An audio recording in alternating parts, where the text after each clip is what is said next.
మేషరాశి. ఈ రాశి వారికి ఈరోజు శ్రమ ఎక్కువగా ఉంటుంది. మానసిక ఒత్తిడి కూడా కొంత పెరుగుతూ ఉంటుంది. ఆర్థిక పరంగా కొంత అనుకూలంగా ఉన్నా కూడా కొన్ని సందర్భాల్లోపట రుణం చేయక తప్పని పరిస్థితులు వస్తాయి. ఉద్యోగస్తులకు కూడా ఉద్యోగం లోపట తోటివారితోని కొంత ఒత్తిడి పెరుగుతూ ఉంటుంది.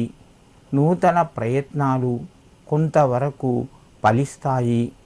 మేషరాశి వారు ఈరోజు ముఖ్యంగా ఆంజనేయ స్వామికి 5 వత్తులతోని దీపాన్ని వెలిగించి పంచముఖి ఆంజనేయ స్వామికి నమస్కరించండి. మీకు మరింత శుభయోగం కలుగుతూ ఉంటుంది. వృషభ రాశి. ఈ రాశి వారికి ఈరోజు ఆర్థికంగా కొంత అనుకూలంగా ఉంటుంది. శ్రమ ఎక్కువగా చేయవలసి వస్తుంది. మీ పనులు నెమ్మదిగా పూర్తి అవుతాయి. దూర బంధువుల యొక్క కలయిక ఉంటుంది. వినోదాల్లోపట పాల్గొంటారు.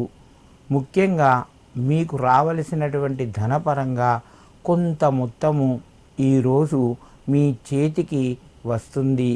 నూతనంగా ఉద్యోగ ప్రయత్నాలు చేస్తున్న వారికి ఈరోజు కొంత కలిసి వస్తుంది. కుటుంబ పరంగా మీకు సంపూర్ణ సహకారము లభిస్తూ ఉంటుంది.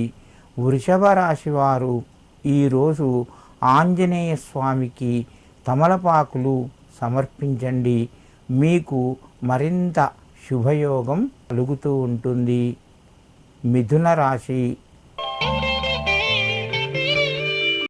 ఈ రాశి వారికి ఈరోజు అనుకూలంగా ఉందని చెప్పుకోవచ్చును. మీ ప్రయత్నాలు ఫలిస్తాయి. కాకపోతే మంచిగా ఆలోచించి స్థిరంగా నిర్ణయాలు తీసుకోండి. మీ యొక్క ఆలోచన ద్వారా మీకు లాభం కలుగుతూ ఉంటుంది. శ్రమ తక్కువ, మీకు ఆదాయం ఎక్కువగా వచ్చేటువంటి ఆలోచనలు కూడా వస్తాయి. వాటిని అమలు చేయండి. బంధువుల నుండి కొంత జాగ్రత్తగా ఉండాలి. ఉద్యోగ ప్రయత్నాలు కొంతవరకు ఫలిస్తాయి. స్థిరాస్తులకు సంబంధించిన వ్యవహారాలు కూడా ముందుకు కొనసాగుతాయి. ఈరోజు ఏవైనా ముఖ్యమైనటువంటి పనులు మీరు చెయ్యాలి అనుకుంటే దుర్గాదేవికి మీరు 3 ఒత్తులతోని దీపాన్ని వెలిగించి నమస్కరించి మీ యొక్క కార్యక్రమాలు ప్రారంభించండి. మీకు మరింత శుభయోగం కలుగుతూ ఉంటుంది.